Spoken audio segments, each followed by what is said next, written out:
ചീനച്ചട്ടി അടുപ്പത്ത് വെച്ചിട്ട് അതിലേക്ക് കുറച്ച് വെളിച്ചെണ്ണ അങ്ങ് ഒഴിക്കുക.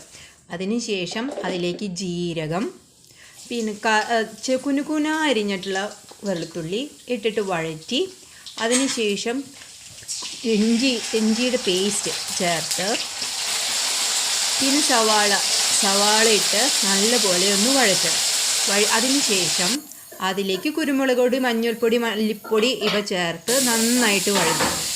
അതിനുശേഷം തക്കാളി, പച്ചമുളക് ഇവ ചേർത്ത് വഴറ്റി, അതിലേക്ക് കുറച്ച് നമ്മൾ നന്നാക്കി വെച്ച് കൂട് ചേർത്ത് നല്ലപോലെ വഴറ്റിയതിന് ശേഷം കുറച്ച് വെള്ളം ഒഴിച്ചിട്ട് മൂടി വയ്ക്കാം, തിളപ്പിക്കുക.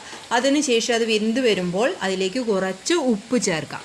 ഉപ്പ് ചേർത്തിട്ട് വീണ്ടും നന്നായിട്ടൊക്കെ ഒന്ന് വഴറ്റിയതിന് ശേഷം അതിലേക്ക് കോൺഫ്ലവർ ചേർത്ത് നല്ലപോലെ മിക്സ് ചെയ്ത് അടച്ച് വെച്ചിട്ട് നല്ലപോലെ വേവിച്ചെടുക്കാം. അപ്പോൾ കുറച്ച് ഉപ്പിൻ്റെ കുറവുണ്ട്, അപ്പോൾ ഞാൻ വീണ്ടും ഒന്നും കൂടി ഉപ്പിട്ടതാണേ. കുറച്ച് നല്ലപോലെ ഇളക്കി വെള്ളം ചേർത്ത് നല്ലപോലെ ഞാൻ ഇളക്കി വേവിക്കാം. അതിലേക്ക് കുറച്ച് കുരുമുളക് പൊടി ചേർത്തു, കുറച്ച് മല്ലിപ്പൊടിയൊക്കെ ചേർത്ത്, പിന്നെ ഞങ്ങൾ ഒരു ദോശ ഉണ്ടാക്കി. അതിന് ശേഷം അതും കൂട്ടി അങ്ങ് കഴിക്കുകയാണ് മക്കളെ. ഇന്നത്തെ ഡിന്നറാണേ.